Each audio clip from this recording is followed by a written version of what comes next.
যশোর ৫ আসনে আসন্ন জাতীয় সংসদ নির্বাচনে ১২ দলীয় জোট ও জমিয়তে ওলামায়ে ইসলাম বাংলাদেশের পক্ষ থেকে প্রার্থী হিসেবে ঘোষণা করা হয়েছে হাফেজ রশিদ বিন ওয়াক্কাসকে। বিস্তারিত থাকছে শাওন হোসেনের প্রতিবেদনে। শনিবার বিকেলে মনিরামপুর উপজেলা জমিয়তে ওলামায়ে ইসলাম বাংলাদেশের উদ্যোগে আয়োজিত এক কর্মী সম্মেলনে এই ঘোষণা দেওয়া হয়। সম্মেলনের সভাপতিত্ব করেন হাফেজ রশিদ বিন ওয়াক্কাস নিজেই।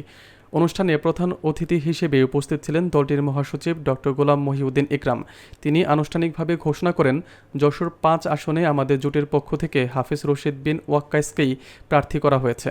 তিনি একজন যোগ্য ধর্মভীরু ও জনসম্পৃক্ত নেতা।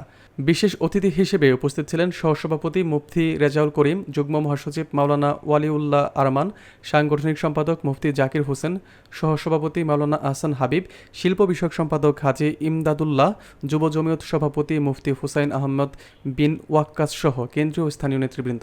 সম্মেলনে নেতারা আগামী নির্বাচনে ঐক্যবদ্ধভাবে কাজ করার আহ্বান জানান এবং প্রার্থীর পক্ষে তৃণমূলে গণসংযোগ জোরদারের নির্দেশ দেন। একটা দাবি নিয়ে এসেছি, সেই দাবি কি?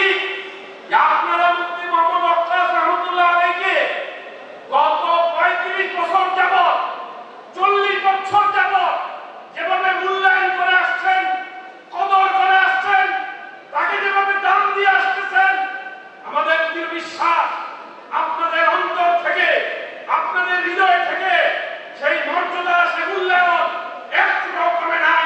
সেই দরদ, সেই ভালোবাসা, সেই প্রীতি, সেই শ্রদ্ধা, সেই ভক্তি এখনো অটুট আছে, বহাল আছে, অব্যাহত থাকবে।